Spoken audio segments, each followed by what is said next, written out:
Bini Gwen nagsalita na sa issue ng privacy na naranasan ng Bini.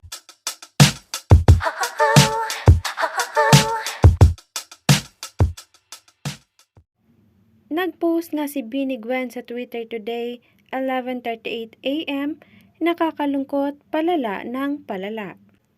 Nasundan pa ito na isang post on 12:25 PM na umabot ng 1.4 million views.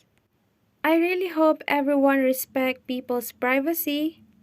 Yung personal time we're trying to adjust kasi wala ganun na talaga.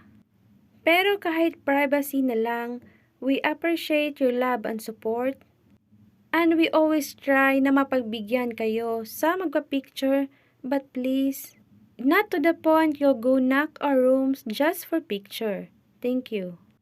Nirepost din ito ng kanilang mga Bini members. Bini Maloy with the caption, "Rest is essential." Bini Aya also reposted Bini Gwen's post. At ito naman ang tugon niya sa issue na ito. We genuinely care for and appreciate everyone who support us. However, at the end of the day, tao lang din kami.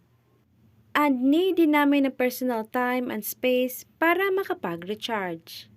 Recharge Bini Girlies equals renewed energy and positive spirit that can radiate to everyone else.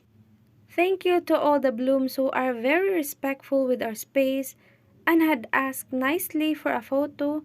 The best kayo. Bini always thankful and appreciates the love and support ng mga fans for them.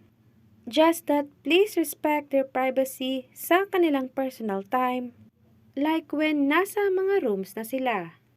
Blooms, kahit gustong-gusto natin ma-meet ang Bini, but we must set boundaries and respect their personal space.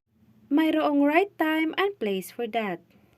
So happy din naman ang Bini na ma-meet at makapagpa-picture sa mga fans.